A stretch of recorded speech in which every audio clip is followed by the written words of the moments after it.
Her smile shines as bright as the stars at night. Her heart is as kind as can be. She has the patience of a saint, but if you push her, oh Lordy. A straight talker is Smiley. She's the salt of the earth. Make no mistake, she matters.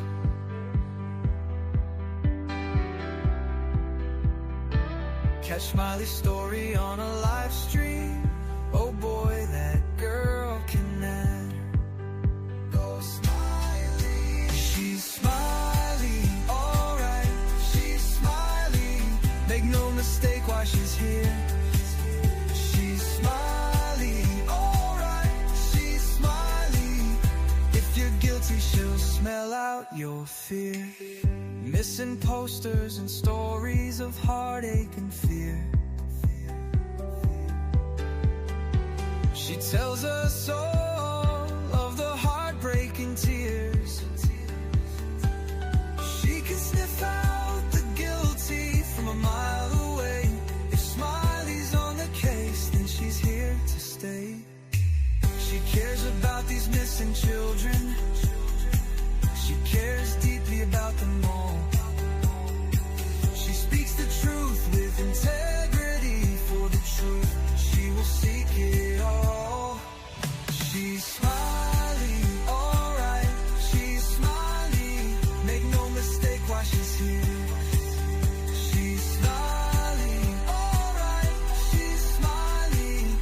If you're guilty, she'll smell out your fear. Smiley's questions are like a heat-seeking missile. She's going straight for the bullseye. Don't ever believe you can fool her. She's too wise, man, she won't comply. She values freedom like the 4th of July. She values respect even more. If you want to earn a place at Smiley's table, watch the clock, it takes time for sure. She's Smiley, alright. She's Smiley. Make no mistake why she's here. She's Smiley, alright. She's Smiley. If you're guilty, she'll smell out your fear. If you break her trust, you're done for. Trust don't grow back like grass. So don't give Smiley a reason to doubt you, or that friendship will shatter like glass. She's a damn good woman, that much we know. She puts in the hours to bring them kids home. If your child is missing, you want Smiley on the case. She is always willing and she gives so much grace. She's a Smiley, alright. She's a Smiley. Make no mistake why she's here. She's Smiley, alright. She's Smiley. If you're guilty, she'll smell out your fear. If you're guilty, you better feel fear.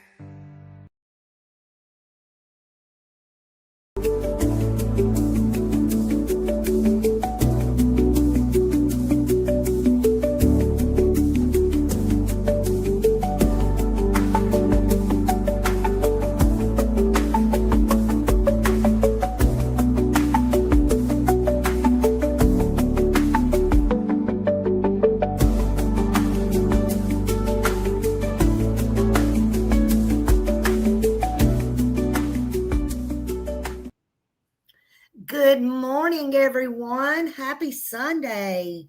I hope everybody's having a wonderful day. November 23rd, 2025. I got 11:33 a.m. I hope everybody's up, got their coffee, got their drinks, got everything you need this morning. We're going to have a good topic this morning, I think. Well, it's never good when it's these kind of talks, but I think it's going to be a pretty good show myself. But welcome in. Hello, H. Davis. You are back at number 1. Ding, ding, ding. You always are lucky at that. Lucky, lucky. Hello, Deanna. Welcome. Good morning to you. Mama, good to see you. Hello. Thank you for being here. BJ, hello, hello. Good morning. And I hope you're having a wonderful day. Always wonderful over here. Sun is shining bright and I woke up. That's always good. Retha Bell, hello. Good to see you.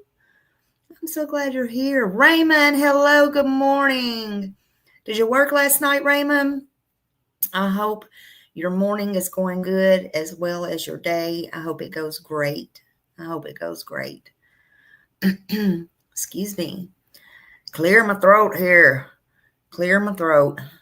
Susan, hello. Good morning. Glad to see you here.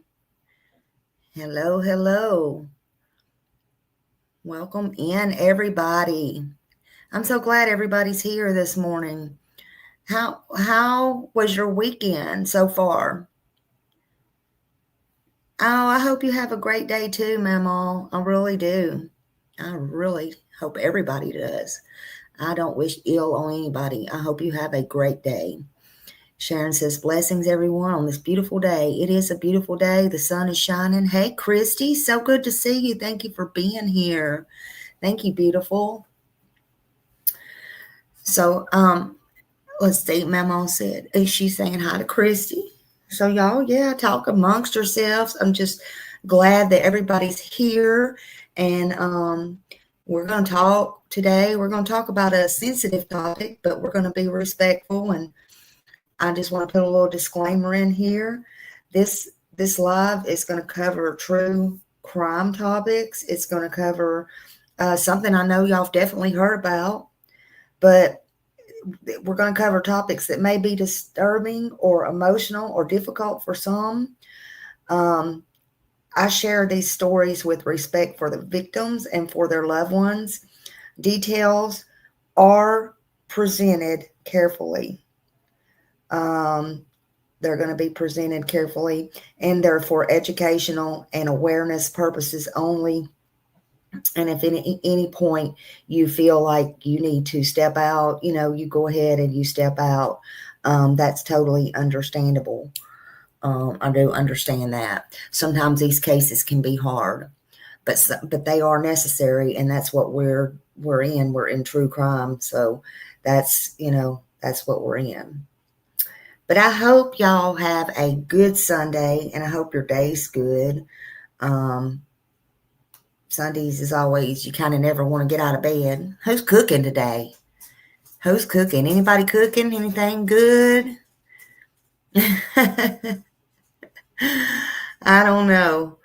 I'm getting some stuff done, going through little things and cleaning out here and there and drawers and closets and all the little nitpicky stuff.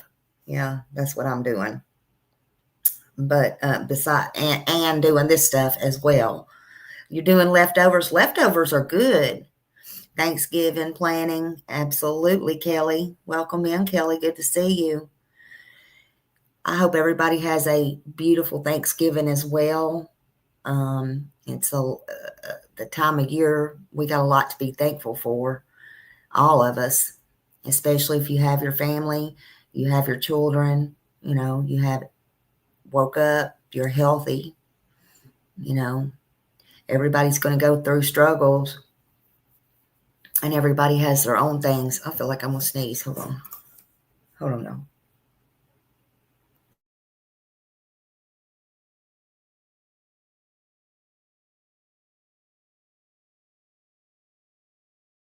Goodness, I had to sneeze 2 times. Sorry about that. But this is the time of year we all need to be thankful and just be grateful we're all here, right?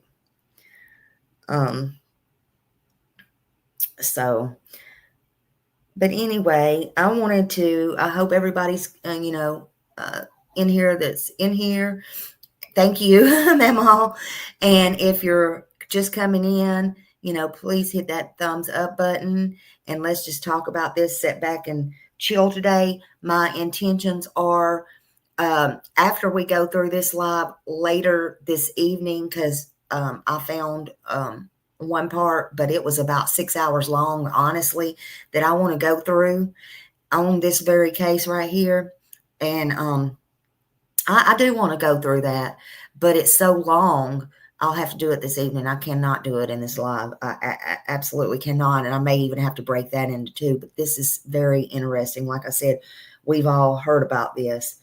But this is the case that finally stopped him. And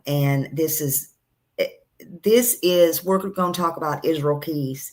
I know many of you has heard about him. How many has heard about him? If you heard about the Israel Keys case and what he did, he's a serial killer. Go ahead and put a 1 in the chat. If you have not, put a 2. I'm just interested to know. Good morning, everybody. Hey, Raymond. Raymond said, thankful for being part of this family. And we are thankful that you are a part of this family and you're always a part of this family. Thank you for your super chat. Woo! Thank you so much. Thank you. We're blessed to have you, Raymond, always. Kiki, hello. Good morning to you. Good morning to everybody coming in. Thank you. Thank you so much. Thank you. But this is Israel Keys. Who is he? Hey, Grave. Hello. Good to see you. Good afternoon. I keep saying morning. Well, good afternoon. Good morning. Reba, hello. It's afternoon, night. Heck, it might be night somewhere. I don't know. I don't know. But who was, we should say was, he took the coward's way out. Okay. But who was Israel Keys? Who was he? Let's see. We got Kiki, a member. Whoop, whoop, whoop. Thank you for being a member. Thank you so much. We love our Smiley Squad here. Thank you for becoming a new member. Thank you so much. Love you much. Whoop, whoop. Thank you so much. But we want to know who he was, okay? Who was Israel Keys? He was born January 7th, 1978 in Utah. He was raised in a remote, isolated environment, and he grew up in a strict, and I mean strict, extreme household and away from society with very little contact with outsiders. Look, y'all, sometimes I think you can be too strict. This is my opinion only, and I think you can have too much, be controlled too much. That's just me. Hey, Kimberly, good to see you, love. Not saying that's what happened here, and not saying that excuses anything he does, honestly. Deanna, whoop, whoop. Thank you for becoming a member. Thank you, Deanna. Thank you so much. Whoop, whoop, whoop. Hey, Gypsy. Thank you for being here. Thank you. I just think you can be too strict on children and too controlled, because sometimes when you keep those locked down, they're the ones who go out in the world and go buck wild. I feel like that's what I feel like. I actually knew somebody like that one time, but they were raised by their grandparents, and they were very strict on her. They were so strict. She never got to do, anything. And back then, honey, we didn't have phones. We didn't have all that stuff. But yeah, that's kind of how I stand on that. But anyway, that's my opinion. And again, I'm not saying that's what happened here, but when he got out, when he was able to get out, hey, Chi, hello, everyone. Cinderella, everyone coming in. I'm sorry if I'm missing you, okay? When he got out, and was able to get from under the thumb of his house or whatever, however you want to say it, he broke into homes as a teenager. He harmed animals, and he expressed unusual fascination with control and violence. Okay. Those are just some of the things. Some of the things that I found and I wanted to take note to and bring out because that's what he brought out into the world. And I'm just guessing and assuming that probably had to do a lot with his home life. I don't know. I'm not trying to blame that on anybody. I'm just saying. But I think he has evil.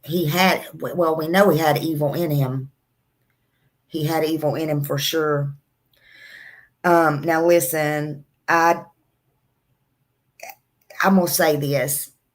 Everybody needs to take caution. If somebody hurts animals, that's not a good sign. That right there is not a good sign. I don't think that's a good human. I just don't. Everybody can have their own opinions on that. But he was doing that. I don't know if he was ever stopped. I don't know if he ever got care. I don't know. I'm just telling you who right now he is or who he was. Because again, he took the coward's way out. Okay. Israel Keys, he eventually left home. And this is important. Okay. He eventually left home and he joined the U.S. Army. Okay, he served from 1998 to 2001, and he received an honorable discharge. Let me say that again. He received an honorable discharge. And he blended right on into society. Okay, he was, on all accounts, a normal young adult. Okay. So he goes into the military, he serves, he gets an honorable discharge. So what he's doing is he's really living this double life. Okay. I don't even want to think about how many people out here is living a double life. That's scary in itself. That was only on Lifetime movies to me, but I'm coming to find out, oh my God, these people live double lives for real. So everyone looked up to him. They supported him. They looked at him as a military guy, a good guy. And all the while, he was not a good guy. He was not an honorable guy. He lived this horrible double life. On the outside, though, nobody knew. Everybody thought he was perfect. He was perfectly normal, right? After the Army, he got out. He also worked hard in the construction field. Okay? That's hard work. So he also worked hard doing that. He had one daughter, and they lived very quietly. So he was the kind of man that nobody suspected of anything like that, right? He went to work. He had a child. He was a military man. Nobody thought anything except he was a hardworking man and a decent human being. But privately,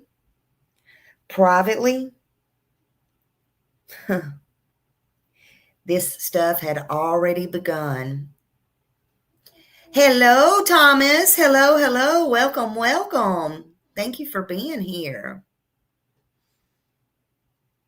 So what he did was he traveled across the United States. He studied law enforcement. He planned his future crimes. He planned all of his kills. It's snowing there in New York? Oh, I always wanted to see a good snow in New York. No, I go and I almost fall off the Brooklyn Bridge, but that's beside the point. I want to go see some snow. Hello. Stay warm. But yeah, he planned these crimes. You know what he did? He had these kits that he fixed. And he would take them. Okay, see, here's the problem. And here's why FBI and here's why nobody could catch on to him, because his MO was never the same. this was a problem. It was never the same. Okay. But he had these kits and he would hide them all over the United States. But here's where it gets a little bit hairy. Most serial killers, they have a MO, they have their type, they have a certain age, they have a certain gender, maybe a race, they have whatever they like, a certain lifestyle or whatever.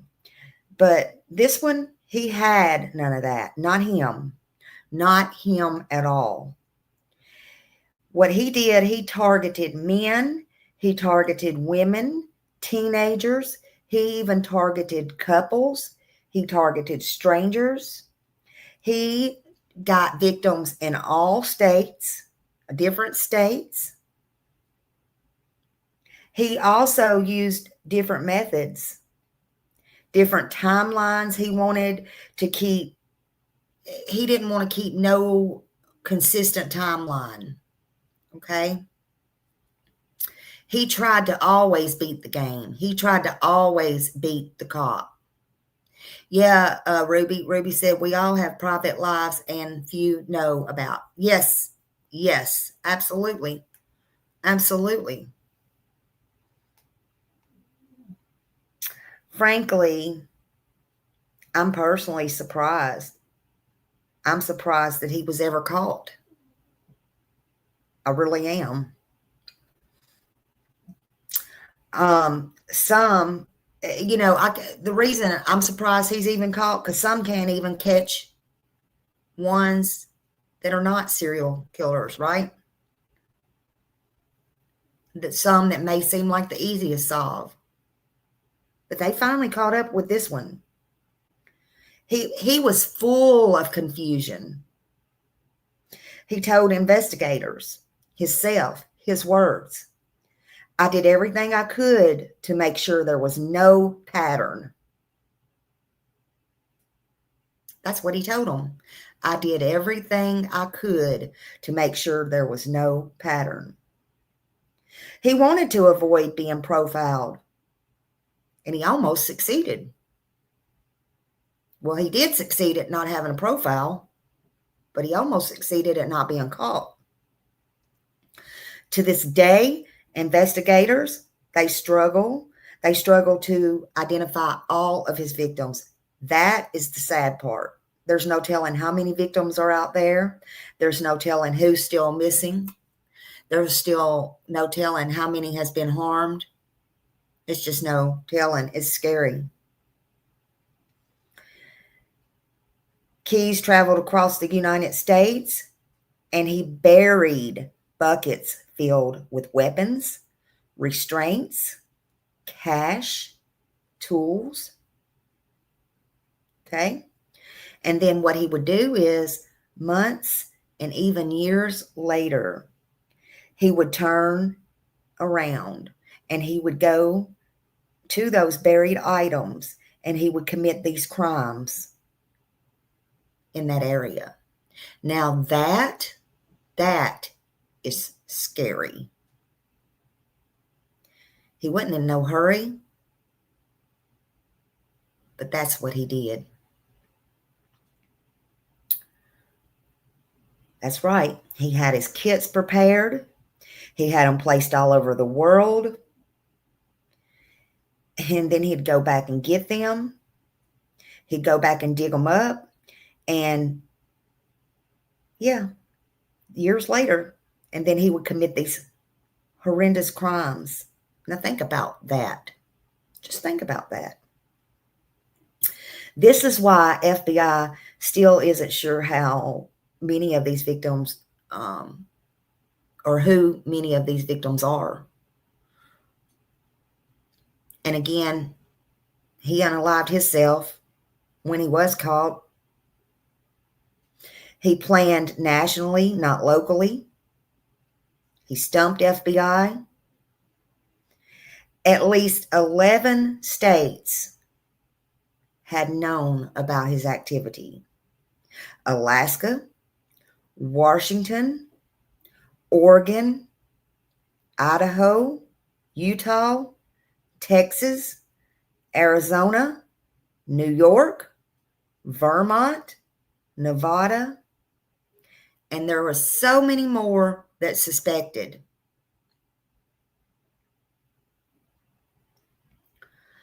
Only one, and that's what we're going to talk about, only one of his victims was fully confirmed by name that I know of,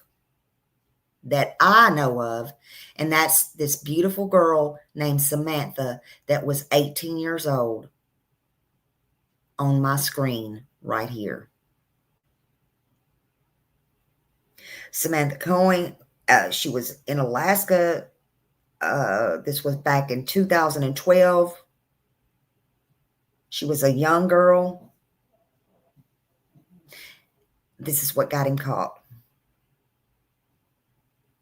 And thank God it did, because there's no telling how long this would have went on, that he would have kept doing what he was doing, or how many more victims out there would have been. Samantha on my screen. She was 18 years old. She lived in Anchorage, Alaska. And what they said she was known for was being smart, funny, courageous. She was very strong-willed. She was very honest. And she was very close to her family. She worked her first real job. Unfortunately, that's where she met this evil. She had a boyfriend. She had a real close-knit family. Everything in her life, she had goals. Everything was normal for an 18-year-old girl. She was a regular teenager, and she was living her life. She worked evenings at this coffee place. It's called Common Grounds. You drive up to this kiosk in Anchorage, and these things you never suspect when you're waiting on somebody. You smile, you give them their coffee. Not that night, not her. On February 1st, 2012, Samantha worked the closing shift. The kiosk was small. It was isolated. One customer arrived just before closing. If you guess who, you're right. Ding, ding, ding. Israel Keys himself.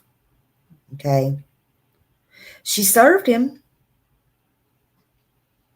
but something went terribly wrong.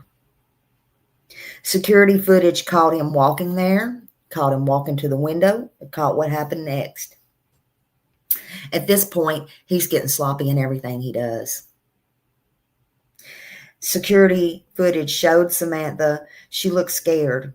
She looked like she was startled, because when she turned around to give him whatever he needed, the next thing you know, she has her hands up. She was being forced to comply with him. She was stepping outside with him. This person was Israel Keys. But at that time, nobody knew who he was. Nobody recognized him, right? He forced her to leave that kiosk with him. I was always told, and, maybe some of, Chris McDonough or somebody can talk on this, I don't know, but I was always told, if you're ever in an environment and somebody wants you to leave that environment, even if it's gunpoint or whatever, never leave with them fight, because if you leave, more than likely, you're not coming out alive anyway. Some do, some don't, but your chances are better to stay where you are. I'm just giving y'all that little advice, what I've always heard, and I could be wrong. But Samantha, she complied. She was scared. She was young. This was her first job. She was reported missing the next morning, and her family immediately suspected foul play. There was no doubt in their minds. Samantha, she wasn't the type to run away. She wouldn't leave. She wouldn't steal. She wouldn't do any of those things. The coffee stand showed signs of a struggle. So there was a struggle. The money, the cash, it had been taken, but her stuff, her belongings were left behind. The kiosk looked disturbed. There was footage. There was footage showing fear, and it was not voluntary where she left. The Anchorage police launched a full investigation, and her father, James, he fought relentlessly for attention, for media coverage, for police action. James did not stop, and thank God for her father. Days later, Samantha's boyfriend, he received a message from her phone, and it was saying she was alive. It had instructions. It was a ransom, okay? This message was not from Samantha. It was from Israel Keys. He demanded a ransom, okay? See, I guess he wanted to try something new. So he demanded a ransom, and he instructed the family to deposit money into Samantha's bank account.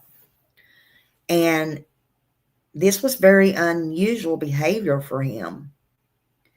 He rarely contacted families or used victims or anything like that as far as ransom.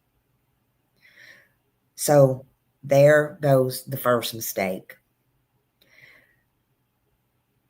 This mistake helped the investigators. He was screwed, though. He got greedy. He got desperate. And I'm glad he did. This is what got him caught.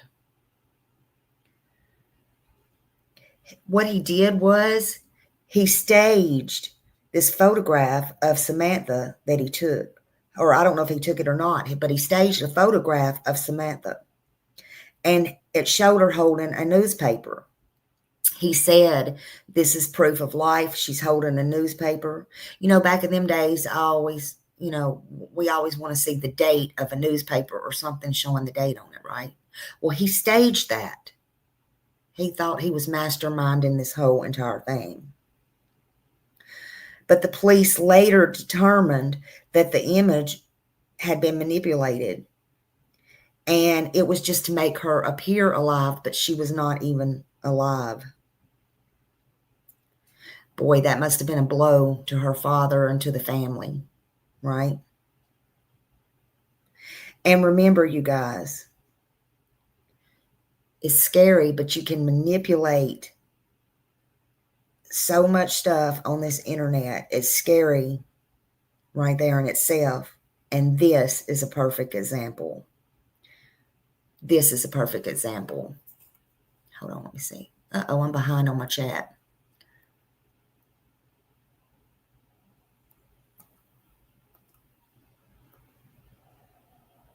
It stopped, and I didn't know why it stopped. I didn't know why it stopped, and I'm way behind on it. Sorry, y'all. Yeah, he thought he was an evil genius, Ruby. He thought he was. He thought he was. And, yeah, that's what he thought. You do. I agree with you. Absolutely.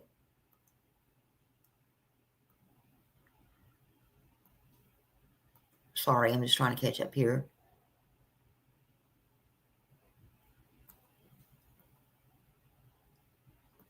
I think I'm down there. But anyway, hopefully it'll start back up in a minute. I don't know what's going on. But anyway, however, the photograph that they got, the investigators identified by that photograph. So it was kind of good that he did that.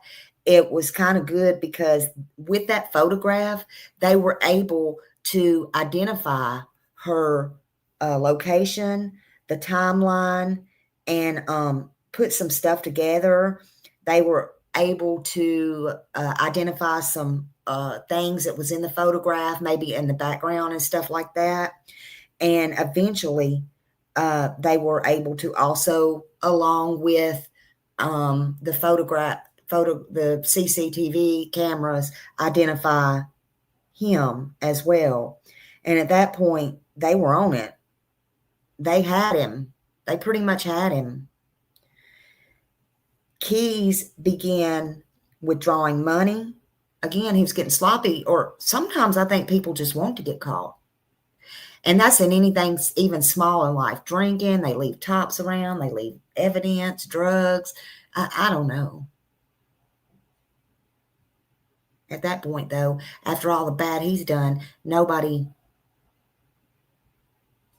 well, I don't know. Maybe I shouldn't say that, but after all the horrible things he done to these victims, I wouldn't have cared to recognize what was going on with him. I guess if y'all get my drift. I don't know. Let me just stop there because that'll get twisted anyway. Some people cry out for help is what I'm trying to say, but that's the one I would not help. They need a wood chipper. Okay, let's just say that. Thank you very much. But was he trying to get caught? I guess is what I'm trying to say. But at that point, they were on to him. Okay. Especially when he began withdrawing money. I mean, he was not, you can't say he was dumb. He wasn't dumb, but why did he do that? That's, I guess, what I'm getting at. But this was the biggest break in the case, is when he started doing that. It's a criminal mind. Yeah, a criminal mind, Thomas, right. A criminal mind is a bad thing to have because it can progress over time. Absolutely, I agree with you. I agree with you. And it's hard sometimes to think in a criminal mind when you don't have a criminal mind. You know, yeah, it's kind of hard to do that. So this was, the biggest break in the case. And then the transactions showed that they were made in Anchorage, they were made in Arizona, they were made in New Mexico, and they were made in Texas. And this unusual movement led authorities, FBI, they believe that he was traveling by car. They put it together and they said he's driving, he's in a car, So then they began to profile. They had something to go on. Police finally located the vehicle, and it was a white Ford Focus. Lord, I used to have one of those.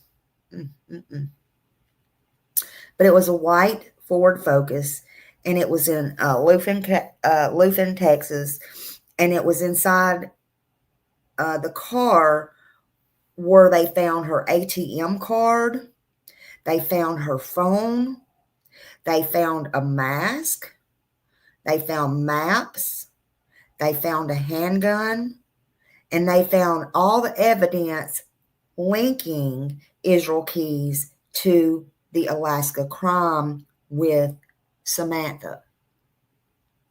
Okay, so Israel Keys was immediately arrested. And all of this happened on March 13th, 2012. He was arrested. So Samantha, she was remembered as an 18-year-old girl with plans, someone who loved her family, and her family loved her very much. I did pull up her whole obituary, but I'm not going to read it. It's kind of long, but you can look her up, and she was loved. She had a big family, but she was working her first job. She was very happy, but she was taken away way too soon by this serial killer in this very senseless, violent, horrific act. There was no reason this should have ever happened. It should have never happened to her, period.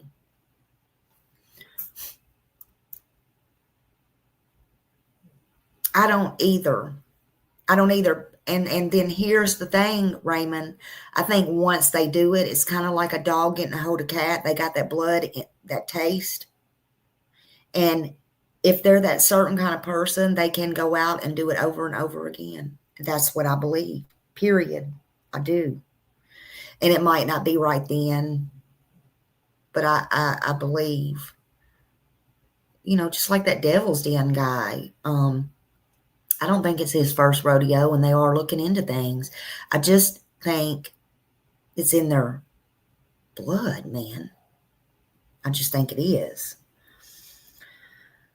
But her case, Samantha, Israel Keys, all this, it received national attention.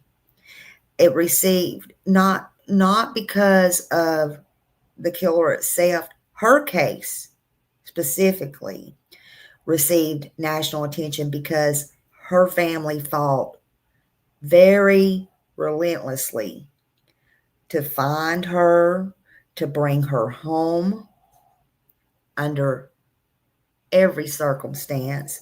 Her family never gave up. Her dad, he was not going to stop. He was not going to let the police stop. It was not even a choice. It was not even a thought.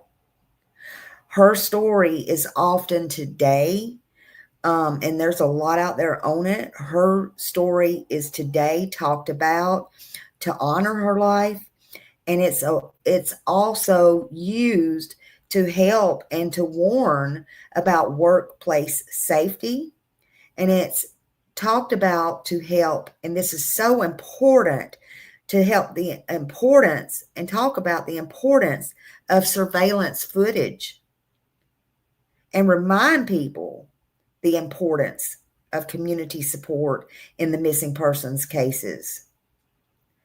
That's all very important.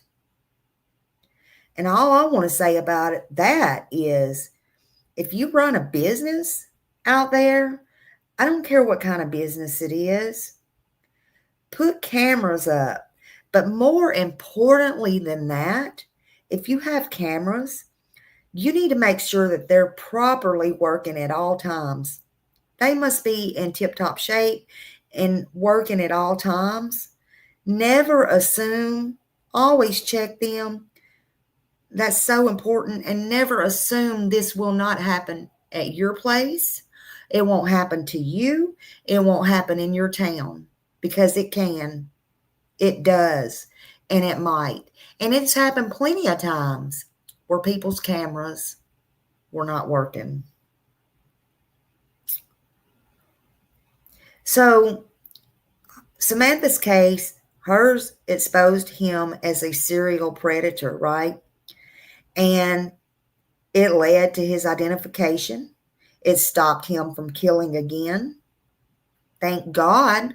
And again, there's no telling how many is out there that people don't know about. But it allowed the FBI and all the investigators to reopen the unsolved cases across the whole entire country. Her bravery, her family's, being so strong, and to keep on the investigators, and the dedication that they gave played a huge role in ending Israel Key's crimes. Every serial killer leaves a pattern, except one, and that was this one. He didn't intend on leaving any. Okay? This is the case that exposed him. Samantha's case exposed who he was and caught him. Her life was taken, but there's no telling how many lives she actually saved.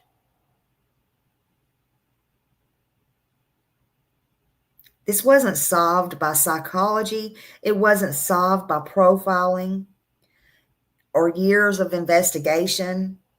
It was solved because of one brave girl and the footprints he never meant to leave behind.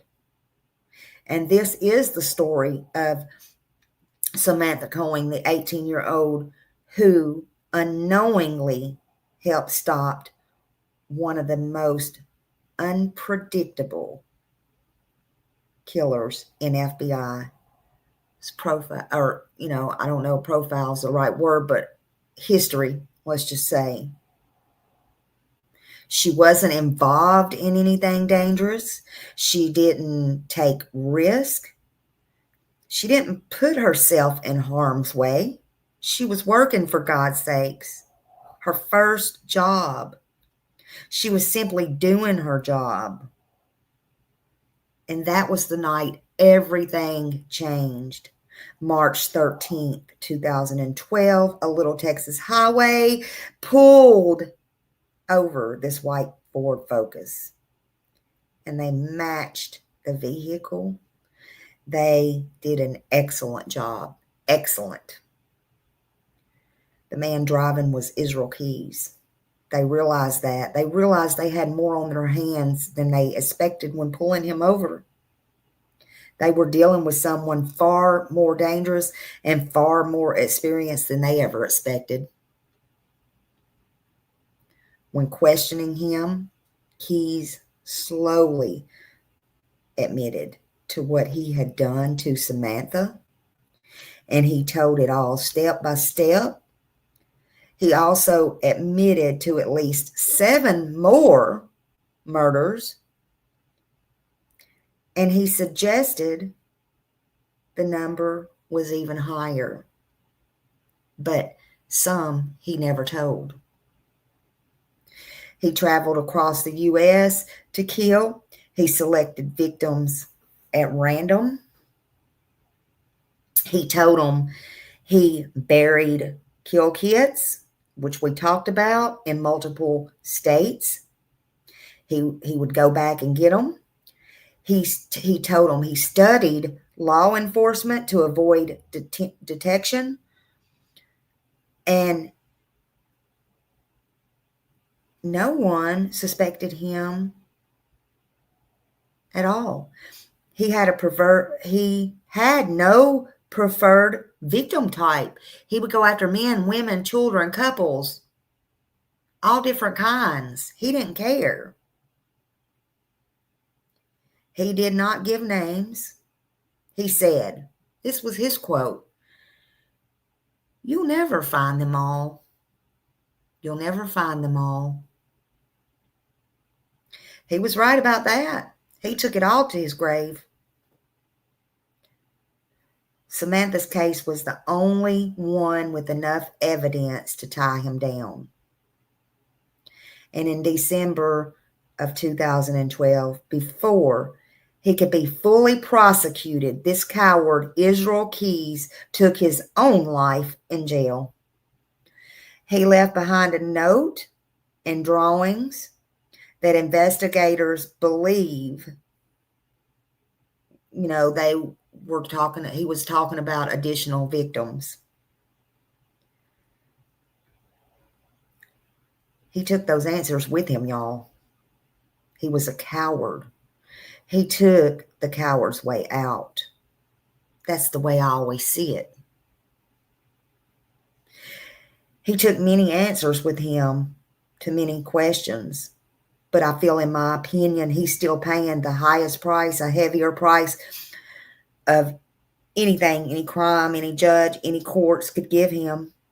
In my opinion only, he's straight in the devil's fire pit with no mercy. Samantha's case, it ended in a serial killer's freedom, but her story and her family's fight, that forced a monster into the light. And, because they fought to the end. And they still talk about it. They still try to do good with it. Samantha deserved to be remembered for who she was, not for what happened to her. And it's because of her father and her family that one of the most unpredictable killers in this history time was finally stopped. This case finally stopped him. Finally. Samantha's father, James King Jr., and her sister Kaylee, they've remained active. They seek justice and awareness. They do interviews sometimes, but for the most part, they try to stay private. The family's been involved in efforts to improve workplace safety, especially in Anchorage, Alaska, in Samantha's honor. And there's a bill called Samantha Cohen's Safety Act, and it's being developed to improve employee safety on late night shifts. And I think that's a good thing. The family had given some interviews, like I said, but for the most part, they try to stay private. Let's watch. We'll get back to some of this, but let's watch a video. Hold on.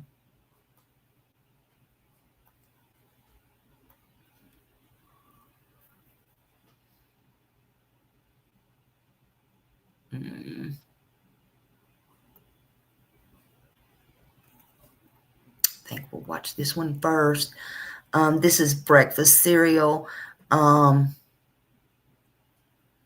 on. On the night of February 1st, 2012, 18-year-old Samantha was working a late shift alone at the Common Grounds espresso stand in Anchorage, Alaska. A quiet, composed man approached the window and ordered an Americano. Now, yes, he was wearing a balaclava, but hey, this is Alaska. It's not out of the ordinary. As Samantha turned to make the drink, everything seemed routine. But when she turned back, she was staring down the barrel of a gun. He calmly told her to turn off the lights. Then, without hesitation, he climbed through the window and into the small stand. He forced her to her knees, tied her hands, and gagged her. Then, dragging her out into the freezing night, he shoved her into his car.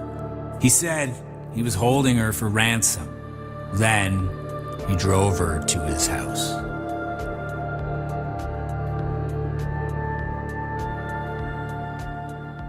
Israel Keys. This guy's gotta be the most requested killer that I get bombarded with in the comments on this channel. And you know what? Honestly, I didn't know much about him. But look, I'm not lying, look. Yeah, so you know the expression jack of all trades? That's Israel Keys. Just look at his wiki. Serial killer, bank robber, burglar, arsonist, kidnapper, and sex offender. Dude, pick a vocation, man. I guess it's a jack of all trades, but master of none situation though, because he ended up offing himself in a prison cell while awaiting trial in 2012. Israel Keys' family and their pastor drove to the funeral home from East Texas, but no one else attended. Yeah, 2012. And this wasn't that long ago. I'm usually covering guys on this channel from the silver age of serial killing. You know, the 70s to mid-90s or thereabouts. Serial murder was at its peak back then. If you lived in the USA, there was practically a 1 in 5 chance of becoming a victim of one of those deranged, lead paint on the brain sons of abusive war dads suffering from PTSD. Back there I can fly a gunship. I can drive a tank. I was in charge of $1 million equipment. Back here, I can't even hold a job. Fucking cars! Okay, yeah, I'm exaggerating about the 1 in 5 odds. Not the other stuff. MAGA, right? But hey, if you want more on that crazy silver age of serial murder, check out my video called Where Did All the Serial Killers Go? I'll link it down in the description below. It's a deep dive into that very topic. But anyways, back to Israel. You know who he reminds me of? Speaking of the Silver Age, actually? Richard Speck. Young Speck, not weird hormone therapy prison bitch Speck. No, Speck, when he was young, was doing all this type of petty shit too. Stealing $11 and 2 packs of smokes at gunpoint. See this? Guy was willing to risk jail time. All right. For pocket change and like a pack of Marlboros. Fuck off. But what makes this guy so interesting to all of you? I mean, it certainly can't be his looks.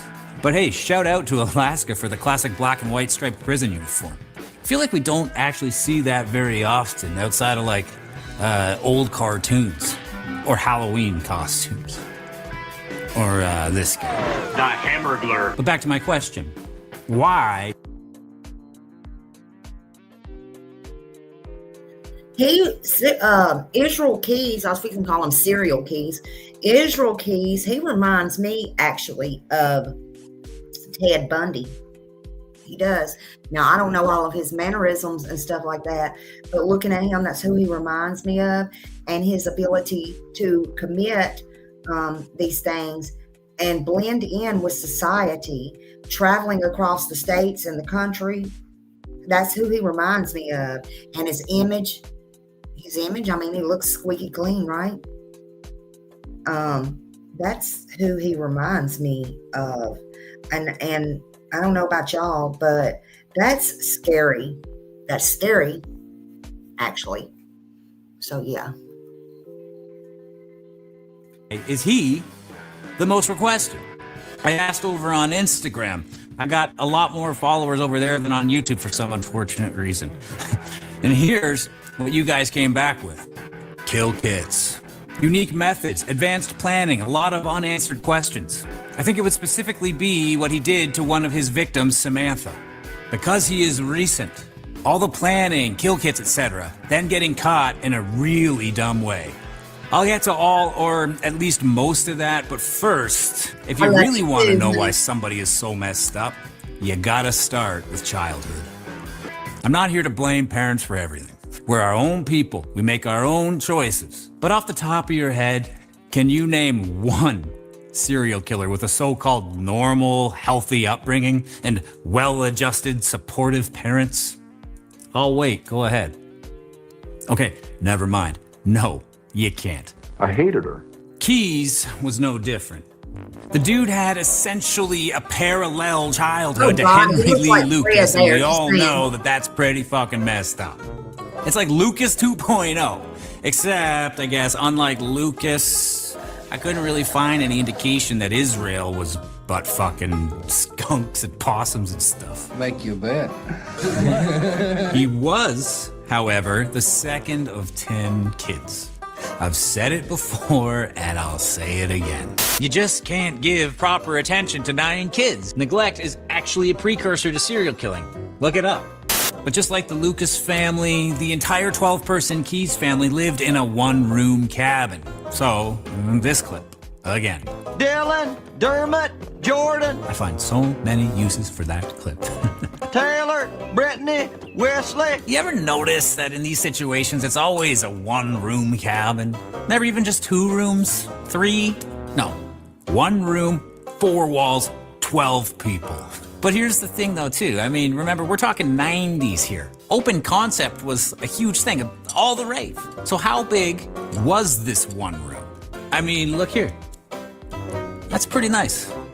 Regardless, apparently the 4 walls weren't cutting it for long because a bunch of the Keys kids were forced to sleep in a tent outside and had to hunt for their food like the fucking Swiss Family Robinsons or that crazy movie with Aragorn from Lord of the Rings. And I know what you're thinking. Hey, that sounds sweet. And I'll admit, when I was a kid, it was always a ton of fun to set up a tent in the backyard, sleep outside under the...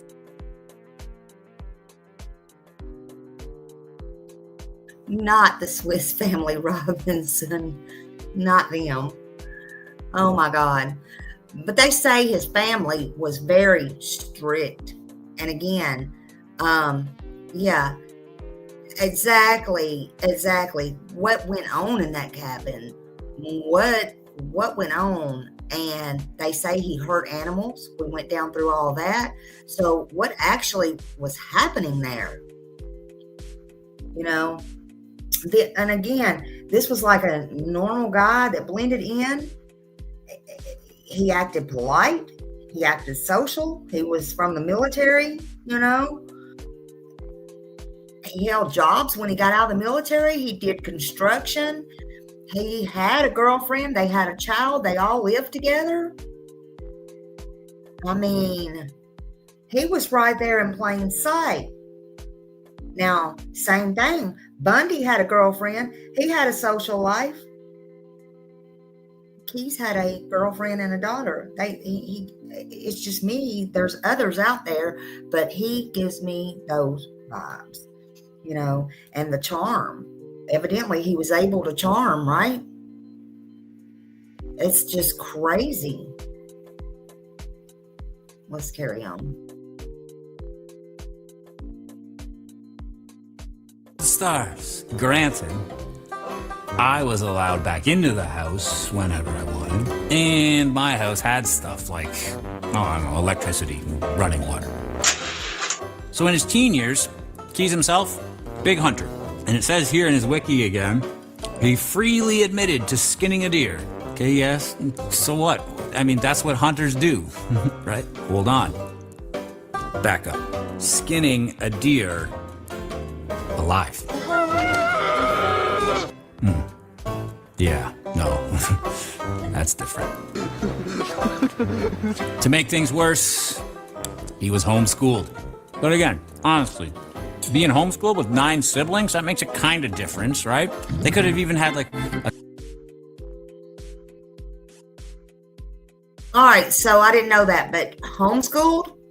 So there you go again. How many of these people do we see that are homeschooled? So it kind of begs to differ unless there's a real reason for them to be homeschooled. Is there a problem there? I'm just asking.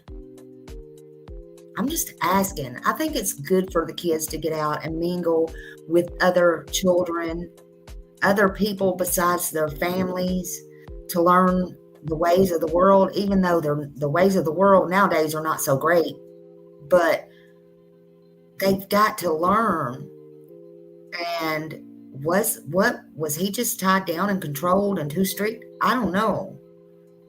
But harming animals and all of those things, oh my God, I'm just saying. a school baseball team.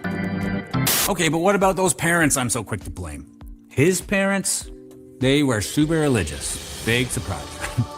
Weird religious. Take the fresh breath of Almighty God. Fresh, fresh, fresh, fresh, fresh. Now, you know that friend who everybody has who went to a weird church youth group growing up? Virginity is cool. Come on, come on. Virginity is cool. What up, what up? That's pretty normal compared to the church, or churches, I guess I should say, that Keys attended. His dad was trying a new flavor at Crazy Church almost every other month. Remember, this is Utah, so connect the dots. They started attending a church called the Ark. Okay, cool. Like Noah's Ark, I guess, right? A place of refuge. Oh, Lord, Two we've heard of every about kind that, of animal, right? Right? Now, the Ark Church subscribed to Christian identity ideology, and it was founded by this guy, Wesley Swift. No relation, probably. What's Christian identity? I don't know. At least I don't actually know what it is while I'm sitting here writing it right now. I'm going to look it up. Christian identity is an interpretation of Christianity which advocates the belief that only Celtic and Germanic peoples, such as the Anglo-Saxon, Nordic nations, or the Aryan race and kindred peoples, are the descendants of the ancient Israelites and are therefore God's chosen people. Christian identity is characterized as racist, anti-Semitic, and white supremacist. Cool church. It continues. Wesley Swift formulated the doctrine which states that non-Caucasian peoples have no souls, and therefore they can never earn God's favor or be saved. Fuck you, Wes. God wants nothing to do with you.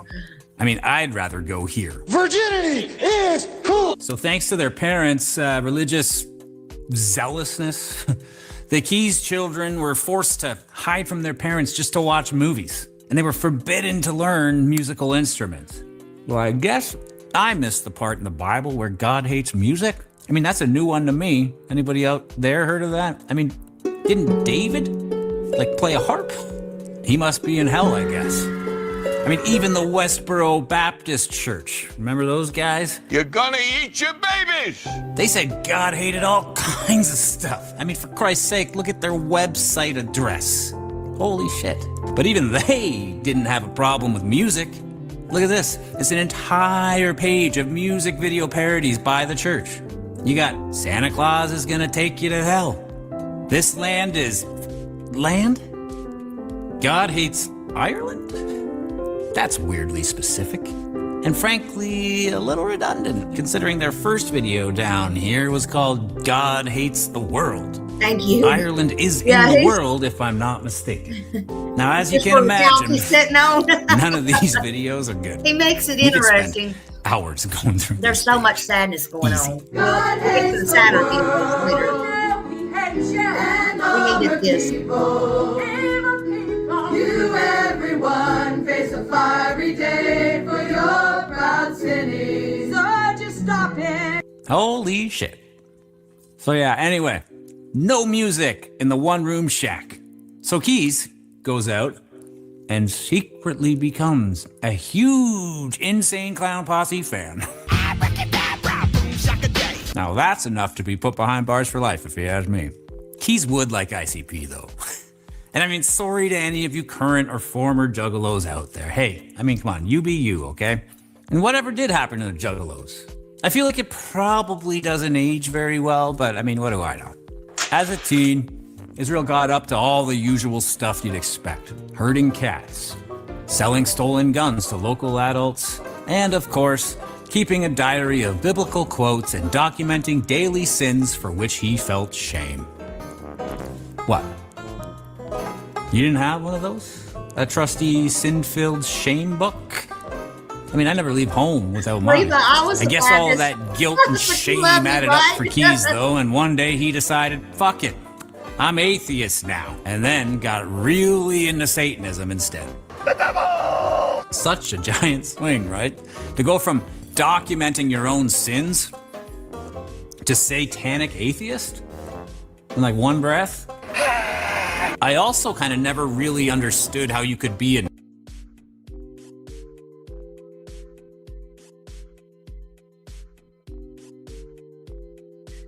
I can understand why a lot of people stay at home now. I'm just saying. I'm just saying. This is some scary stuff. I know this is not a laughing matter, but Jesus, I love this guy, how he's putting it out. Again, we just need a little way of putting things sometimes. I gotta. Okay, Raymond, thank you, honey, for coming. Thank you for your support. Absolutely. I'm going to come back later. We're going to get to his, where they're interviewing him later, and not now, but later this afternoon. So come back if you can and enjoy your Sunday, honey. Enjoy it. We had some youth pastors that were wrong. Absolutely. You know, I think a lot of people's wrong about a lot of things, if you ask me, but that's just me. But I can see why there are some places, even in all different walks or religions or whatever, that you go to one place and then you go to another, and some of them are just totally different. It's strange, but it is. But this guy, Israel Keys, he was mean to animals and he was cruel, and they traveled to avoid any detection, just like Ted Bundy did. You know, Bundy crossed multiple states. He did that with his crimes, and they both used cars and highways and distance. Israel Keys, he got all of his stuff together and put it all over states and went back and dug it up to do his crimes. And that's definitely premeditated, right? Israel studied law enforcement. Bundy studied criminal justice in college. You know, Key studied the police, their methods, what their purpose was. He studied all the things to not be detected, right? So I think they're a lot alike. And I think a lot of this family, the strictness and all that stuff, and being in the woods and the cat and all that, I think that's just mind blowing. I do. Atheist and a Satanist. Isn't that somehow like an oxymoron? Like, doesn't the existence or belief in Satan mean that there has to be God as well? I mean, okay, let's see. Yes, it's possible to be an atheist and a Satanist. Many Satanists are atheists. Many Satanists are atheists who don't believe in a literal Satan or a supernatural entity, but instead use the symbol of Satan to represent rebellion against traditional authority in the pursuit of individual freedom and reason. Okay, whatever. That's stupid if you ask me. So you're gonna use the thing you claim is preposterous and stupid as a symbol for what you believe in? Oh, super creative, guys. Come on. Okay, so what do you think? Have I painted a picture? I mean, can we all agree that that's not an ideal childhood? I mean, what do you expect would happen? What choices does a kid like that have in life? Where can somebody that fucked up possibly end up?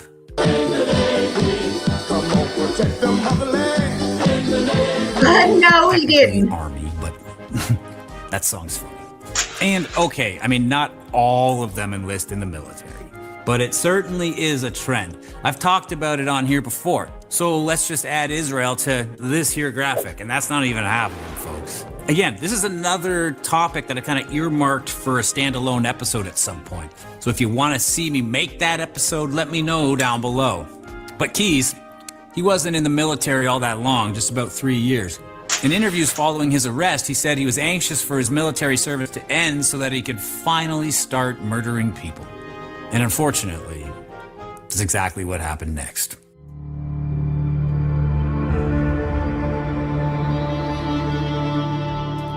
Let's circle back to why this guy is so popular, for lack of a better word. The guy went to extraordinary lengths to keep the heat off himself. Look at this bucket. That's an infamous Israel Keys murder kit. Why the bucket? Okay, so let's talk about Ted Bundy for a second here.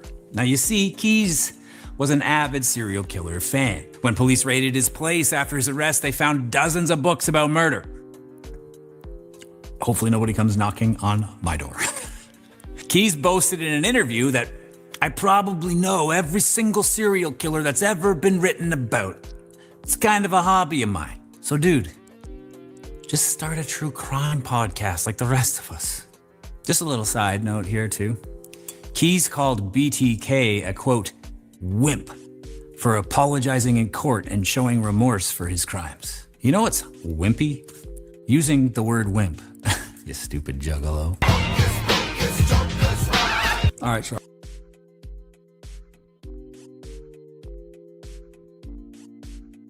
You know what's wimpy is doing this anyway, but it's wimpy to take the coward's way out and not take accountability. That's what's wimpy. He was a wimp. He was a sorry ass person. Evil. He was the devil, for real. You know, Bundy had a clear victim type. He did. Bundy targeted the same kind of victims, women, over and over again. Keys did not. Keys targeted men, women, young children. It didn't matter if they were older. It didn't matter if they were couples.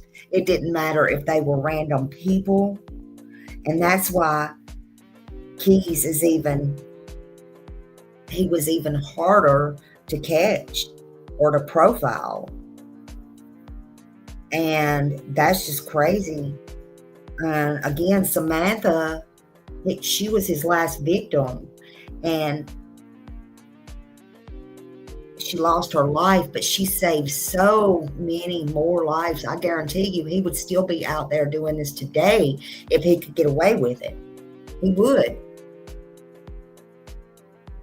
And by the way, I just want to know what kind of cereal this dude's eating right here. He's making me hungry, just saying.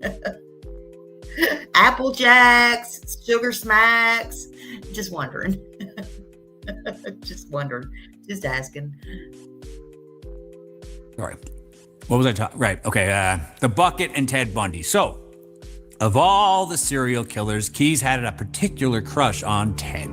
He idolized Bundy. Wait, what? Modeled himself after Ted to an extent. Look at this. You know what that is? It's Bundy's kill kit. Now, what I'm about to drop here, this is a breakfast cereal exclusive.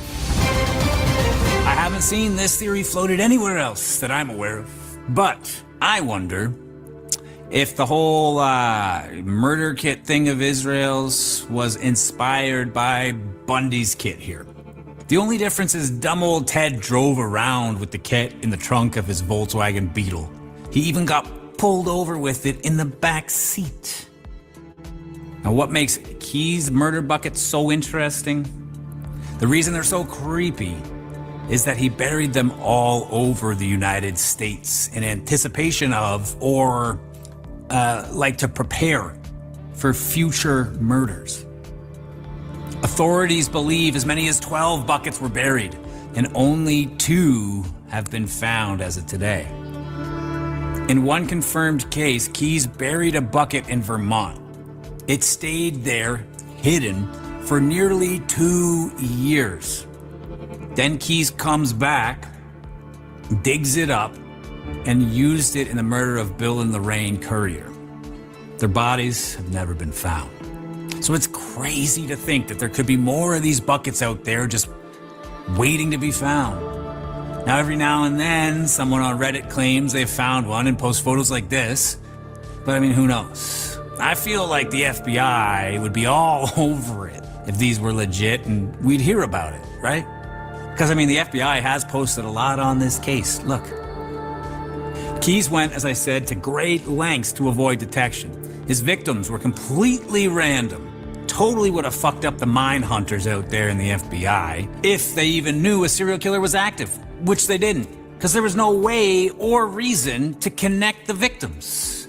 He'd do shit like fly halfway across the country, rent a car, drive 1,000 miles in the other direction, dig up a murder kit he buried 2 years earlier, kill a random person, and then dispose of the body in another state. He never used credit cards, kept his cell phone off, and never committed murder in the same area twice. Not to be insensitive, but unless you're a complete moron, why wouldn't you do all that stuff? Like, I get that a random one-off murder in the heat of passion or something like that. Yeah, I mean, yeah, that guy doesn't plan too much ahead. But a serial killer? How dumb would you have to be out there using your cell phone and credit cards? What, you're gonna buy the murder weapon with your Amex and then use Google Maps on your phone to get directions home from the dump site? Anyways, Keyes got away with this for quite a while. He was also committing arson and robbing banks along the way. Guess there isn't much money in serial murder these days. He settled in Anchorage eventually, started his own construction company called Keyes Construction, and had a girlfriend and daughter. And that brings us back to February 2012.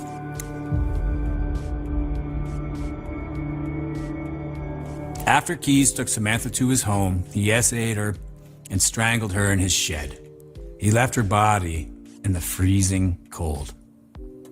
The next morning, he goes on a cruise. And this is where things get particularly messed up. He returned home from his cruise about a week.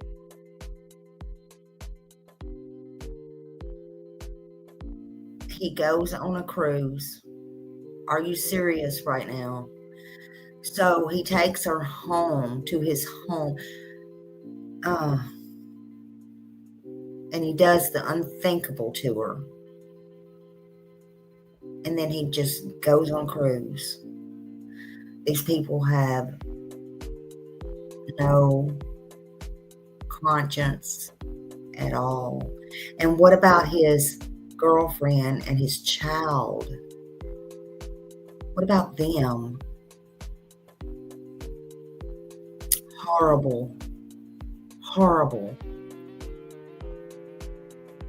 Later, put makeup on the body, sewed her eyes open with fishing line, and photographed her with a recent newspaper.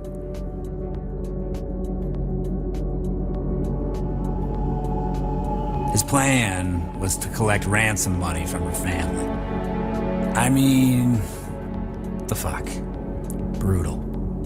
Thankfully, Israel Keys was a pretty stupid guy. I mean, ICP, right? Remember how I said he didn't use his cell phone or credit cards while on a murder trip, quote?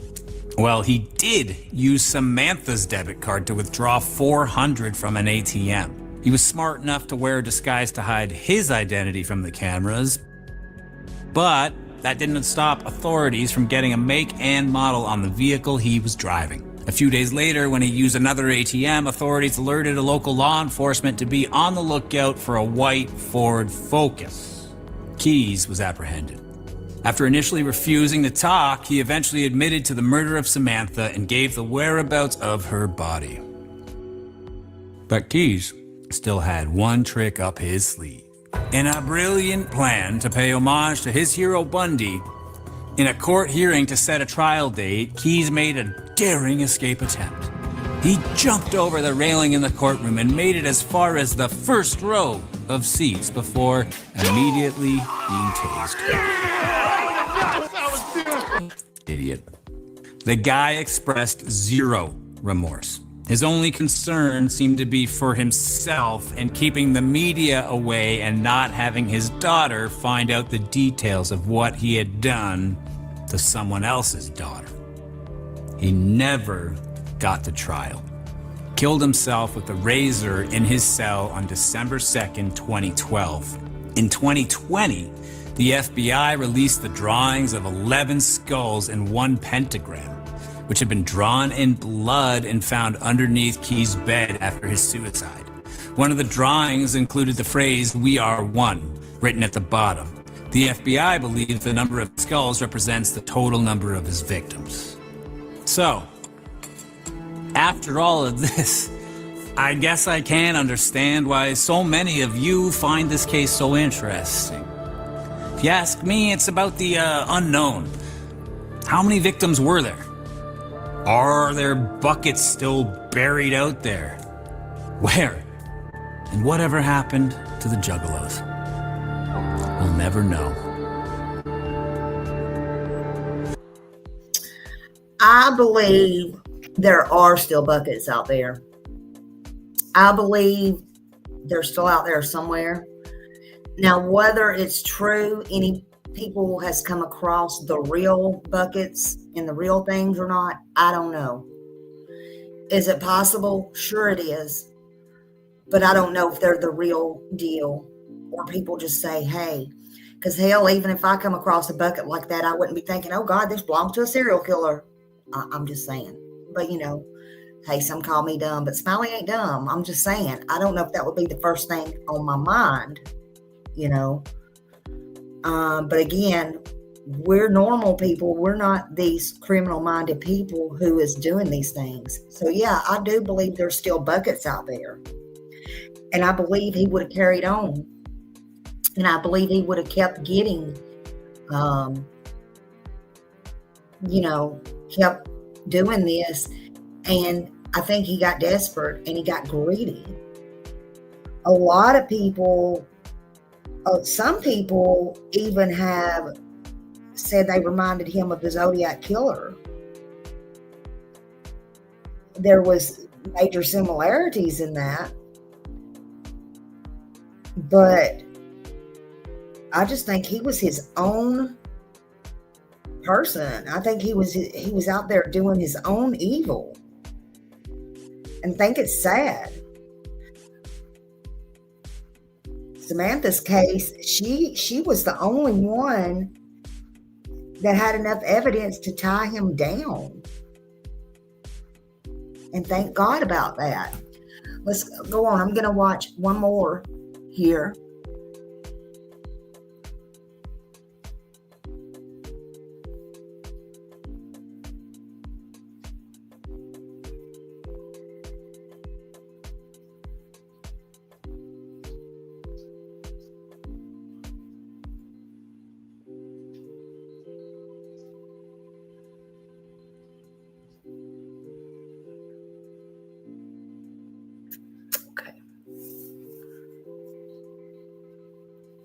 One of the things that I wanted to go back to was something we were talking about the other day. It's funny. It's and more serious. It's not anything specific really, but you had mentioned that, and if the dates are wrong on this, let me know, but you had mentioned that when you were in the military, when you were over in Tel Aviv, you had gone to a couple prostitutes there, and that was when you were like in your 20s probably, right? Early 20s? Yeah, I think it was about 20 at the time. When did the whole prostitute thing come into play for you? Was that it, or That was it. Yeah, no, Montreal. So Montreal was before the military? Yeah. Well, I that's the first time I'd gone, was before, I think, yeah. Okay. You've been to Montreal a couple more than once then? Yeah. Okay. So,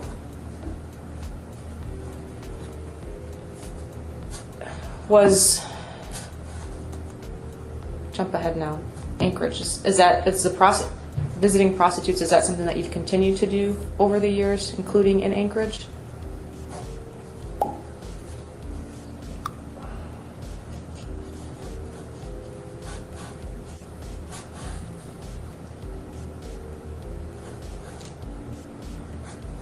Welcome in. Thank you for being here. Yeah, I mean, I've done it over the years. Do you usually? It's not something I do all the time. Okay. Is it something Is it something that you use the internet for? Is it something do you go out to the street? I know there's not a lot of streetwalkers anymore. At least up here there are. And they're. Thanks to Craigslist. Right? Yep, Craigslist and Backpage and a few others. But is internet the way that you would usually find them, or how would you? No, that was, I mean, really I've only used computers for the last few years. I was always, seems like every time I use computers I get busted, so by somebody who wasn't supposed to see it, put it that way. You didn't figure out how to clear your history?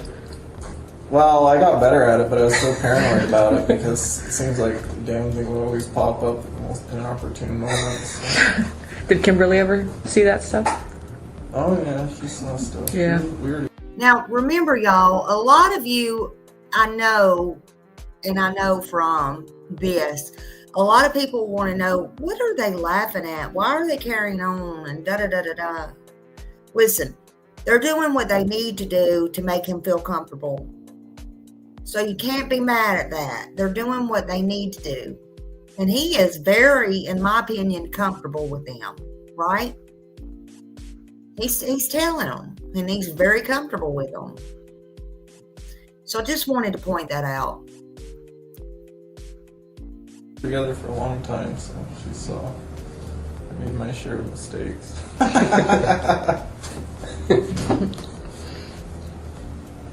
Which websites did you use the most? You mentioned Craigslist. That's the most popular, I think. Yeah. I would use the internet or phone books to get lists of phone numbers, and I would rate the phone numbers, and then I would just, when I got to whatever area that I was going to do it in, I just call down the list of numbers until I got a hit on one. How would you rate it? What was the...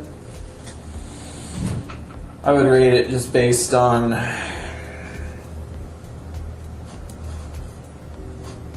the vibe I got off of the ad or the description online, and then, you know, usually only about 25% of the numbers work, so I write down, you know, a lot of different numbers.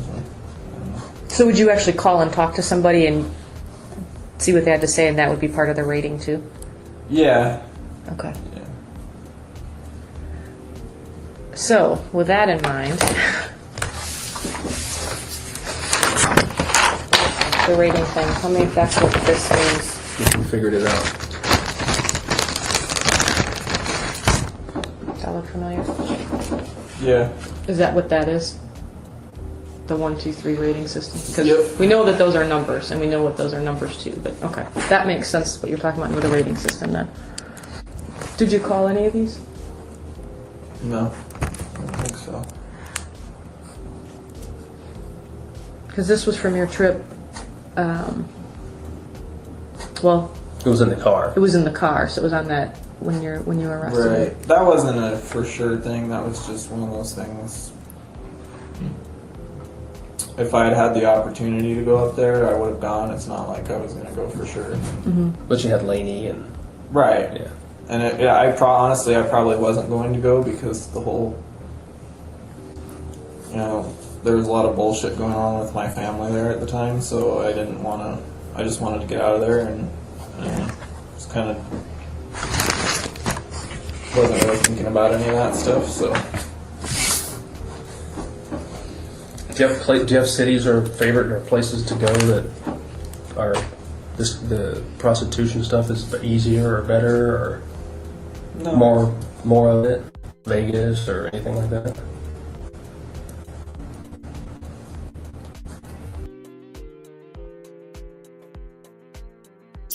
The sad thing about it was he was in the military. He was he was a hard worker. He was in the military. He was honorably discharged.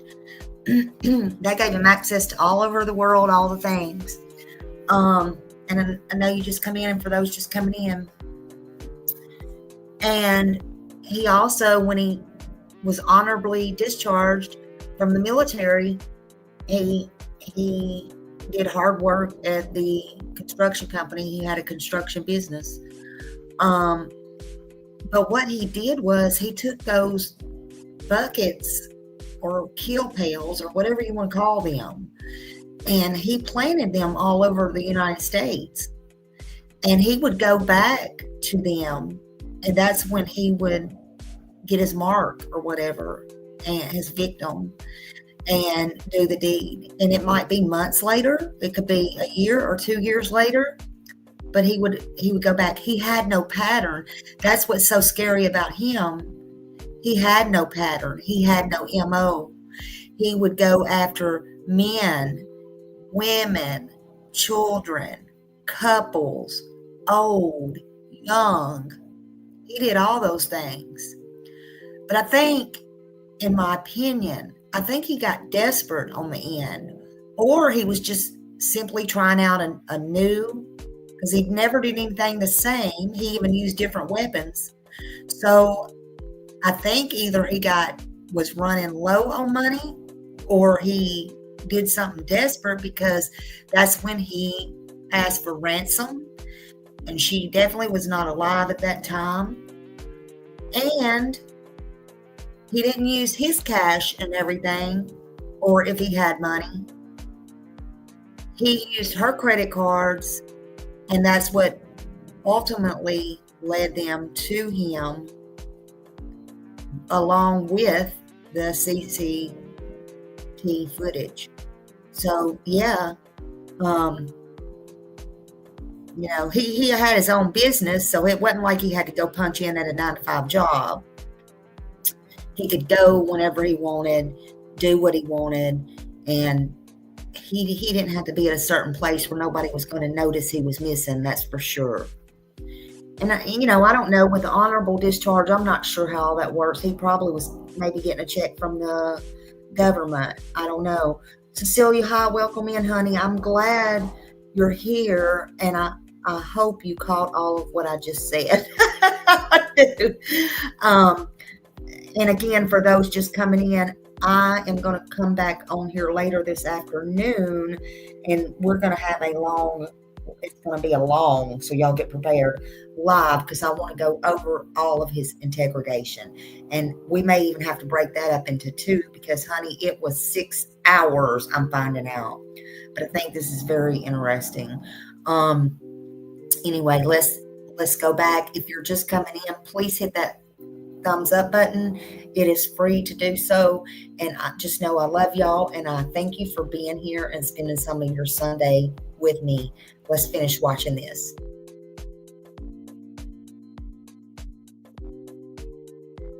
No, I don't actually like Vegas. Why not? Oh, I don't know. I just too many people. Vegas is very predictable. Meet more interesting people in other places. You don't seem like a big city person either. Only if I have to be. I can get around. I prefer more discreet locations. But you visited Montreal a lot when you were in upstate New York. Is that just because it was the closest big city, or? Yeah. I mean, anything special attractions to Montreal or Canada or? Oh, I like Canada.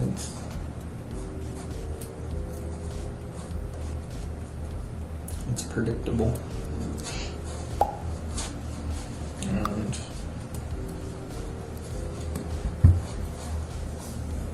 but no, I didn't have like a specific hotel or area I would go to. I would just go to check it out. Did you do in-calls or out-calls with the girls? Or with the prostitutes? Did you go to them? Did they come to you? I wouldn't do it unless they were willing to come to me. Okay. What would you look for in a person? Or what would you be? What would you request? It would change all the time. Okay. You didn't have a preference, or? I always had a preference, but it would change. Now, mind you, now they're talking about the prostitutes and all that, but mind you, they were not all prostitutes, and he did not have an MO. He did not have a preference for those coming in. He would go with men, women, older people. His victims sometimes would be couples. He would use different ways to unalive them and all the things. And so that's why FBI, was so hard to track him. Samantha was his last victim, and she was 18 years old. She had a full life, if you're just coming in, ahead of her, a good family that loved her, and all the things. And she was working her first job, and he ran up on her in her coffee shop as she was closing. And she did nothing wrong. All of these people are victims. I don't care what they do. I'm just saying. So I just wanted I know some are just coming in, so I just wanted to restate that again.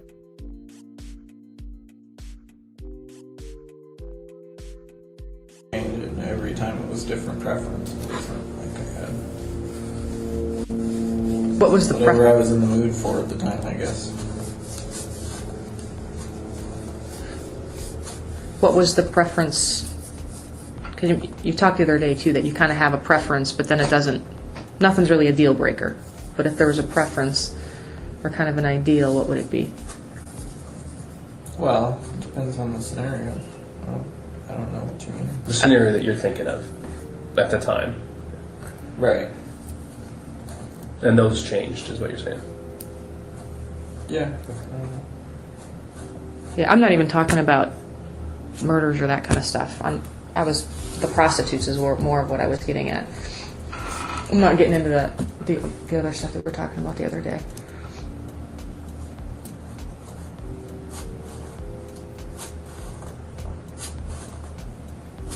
Well, I'm sure you guys found my porn collection, so you know I have a wide range of tastes. And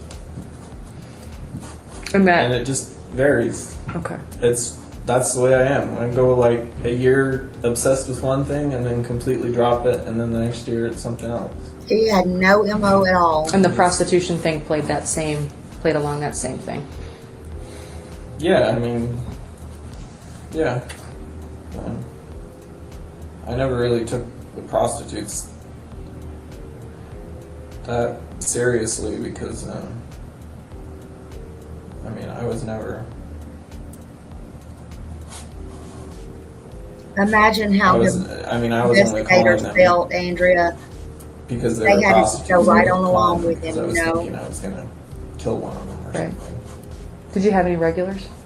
No. Did the visiting the prostitute, did that sometimes work in lieu of or delay or satisfy you? Oh yeah. At some point in time, so yeah, that's, you know, it's a good outlet, but it's not the same. So. It's anonymous, and depending on the prostitute, you can, you know, do a lot of different things. So, were you? You know, Be careful driving, honey. Were you into more S&M stuff type stuff with the prostitutes? Sometimes, not. Not necessarily. It wasn't always part of it. Okay. Yeah, that wasn't always the agenda. It's just. Did you ever use ropes and that kind of stuff with the prostitutes as well? Or practice any of that stuff with them?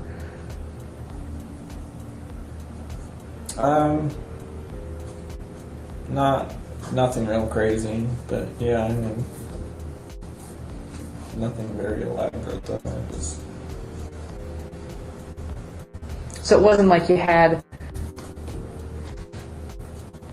you know, your rope set up and you would practice on them to make sure it worked the way you wanted it to work kind of thing? No. Not that elaborate. Okay.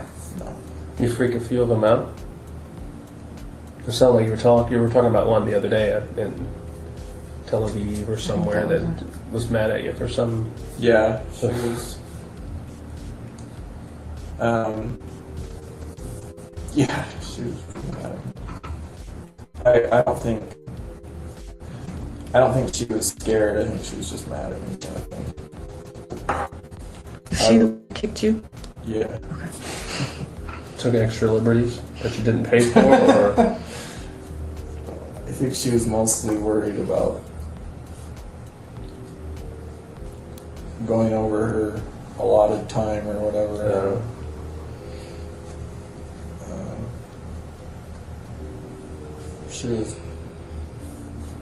She was a pretty small little Russian girl, and look at him, he just looks like and I had every been day. drinking, so you know, I kind of threw her around a little bit. I didn't hurt her or hit her or anything, but I wasn't gonna let her run the show, I guess. And yeah, so she was. That's interesting. He said he wouldn't hit on her. He just let her run the show. Oh no. Never would he hit a woman. Oh my God. Are you serious right now? Boy, them officers, them detectives was in a bad spot. I mean, I can't imagine. I can't. But yeah, he looks just like a average Joe, honestly. But he's caught. His MO was never the same. It's horrible what he did to these young girls. Horrible. A little bit annoyed with me. And she didn't speak English, so. That would make things a little more difficult. and you didn't speak Russian, so. No.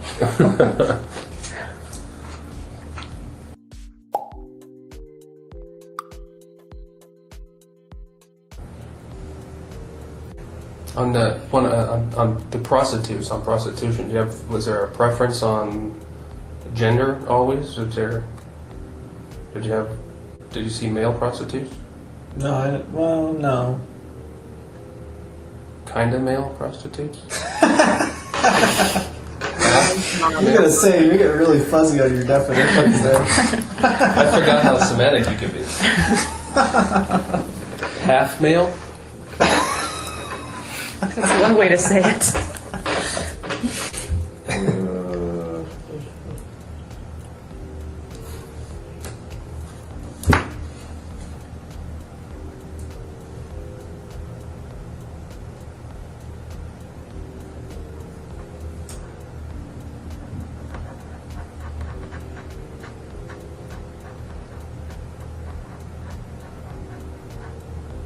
Are you thinking, or are you just? Oh, you're done still with that? expecting an answer on that? I think you probably got his off. For the most part, it's female prostitute.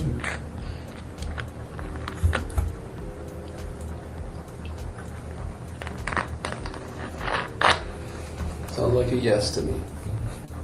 The most part? Yeah.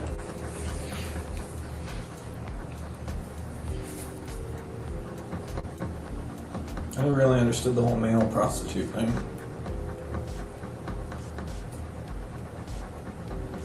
Well, I guess no. I guess I do understand. It was never an issue for me though.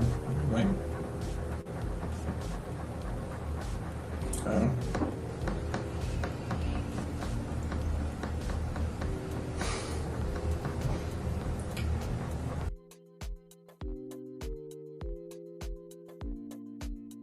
Oh, he understood them. He understands perfectly what they were saying.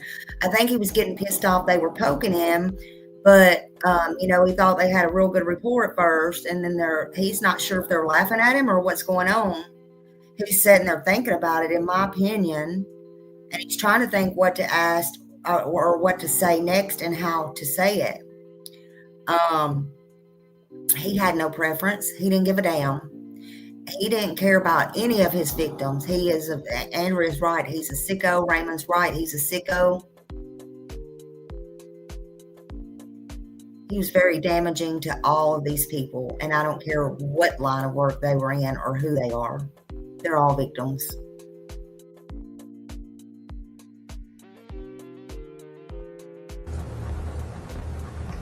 What's the smirk for?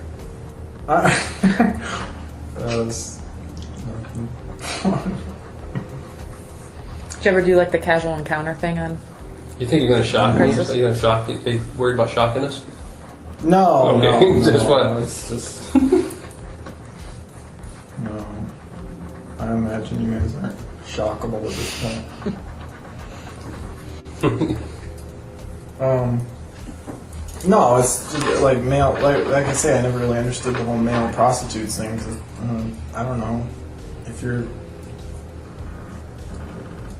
I guess if you're looking for something really anonymous and you're concerned about getting caught with a man, or if you're a really ugly guy, I guess you might have to pay another guy to have sex with you. But for the most part, it's not that hard to find a guy to. Ugly guy? What? Pretty casually. Whereas, if you have specific. He said it's not that hard. Ideas in mind, and you want a woman, you have to pay for it.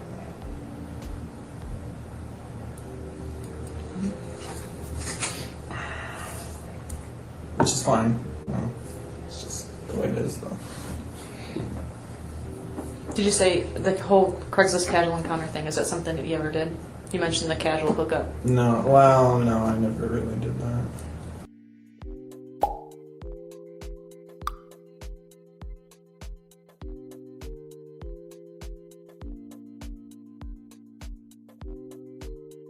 Anyway, so that was all of that, but we'll get into his interrogation. He had a long one, let me tell you. He had one heck of a long one. Full credit goes to serial killer Israel Key's prosecution, and they y'all need to go sub up to them. I can't imagine interviewing somebody like that. But they were trying to be, I guess, calm, cool, and collected. I don't know. I don't know if I could be that in person with somebody. I don't know. But in December 2012, before he could fully be prosecuted for those coming in, Israel Keys took his own life in jail. He was a coward. He didn't want to face the music. He was a coward. He left behind a note and the drawings. We showed that. And it led investigators to believe that represented those number of victims, more victims. Uh-oh, the music. Sorry, I always forget that. Thank you. Hold on. Shit, where's that? Thank you.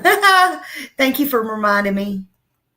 Thank you for reminding me so much. Italians. Yeah, exactly. Exactly. But he took those answers with him. He took them all with him. I feel he's paying for it now. I do. Y'all know that saying. I just think he's burning in hell, but that's me. We don't know. We ain't been dead, but I believe that with all my heart. Again, no matter how much law enforcement sealed those records or tried to help his child or the daughter, the minor child that he had, because she didn't do anything wrong. I'm still here to tell you that she will always be tainted with this. It will always be in her mind. She will know. She will know. No matter how they try to do that. And it's the family. It's the family that he also, his family, Samantha's family. Samantha's on my screen. She was the 18-year-old, the one that he got caught by. You know, I'm sure there's not a day that goes by that they're not horrified and terrified by this entire situation still. I think they will be the rest of their lives. That's just me. I agree, Raymond. And remember, you know, they didn't do anything. His daughter didn't do anything. Even his family didn't do anything. Even if he was molded. Hey, Justin. Love you, Justin. Thank you. But even if he was molded, you know, by his family or whatever, he still had choices in his life, in my opinion.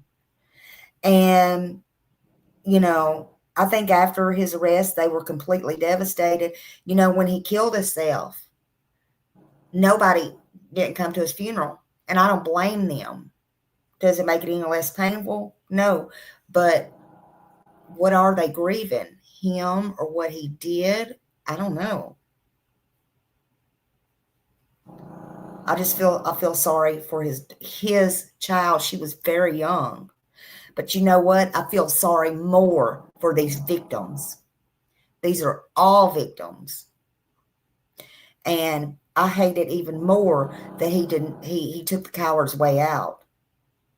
Because he should have got it both places, here on earth and in hell, in my opinion. That's just me. As far as I know, his mother and his father are still alive. They were alive after arrest. And like I said, they did not show up to his funeral. And they've kept private. Nobody should ever go after the families. Everybody should leave them alone.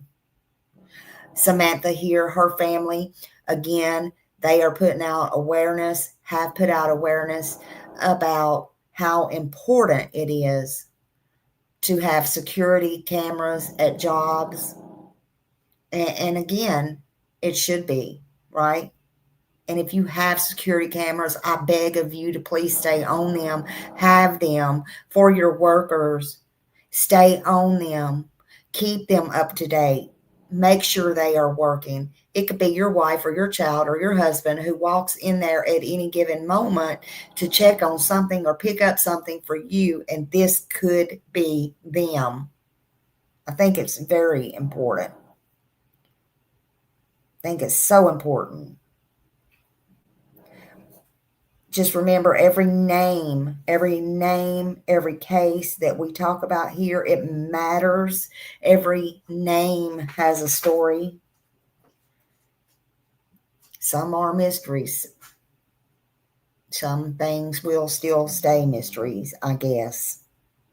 But they're not all mysteries. Some of it's just a little common sense. Maybe people get caught, maybe they don't. But these are real people and real families. And Samantha's family, Samantha, her boyfriend, everybody that was affected by this, her friends, her coworkers, everybody, they deserve so much more.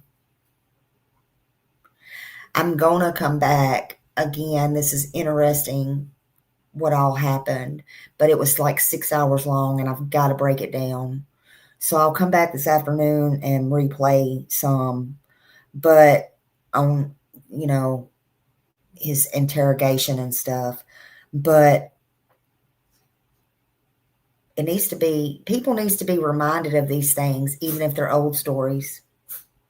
Some things we hear about and we don't really know about. Some things I've heard and I've never truly known about, but it should be out there.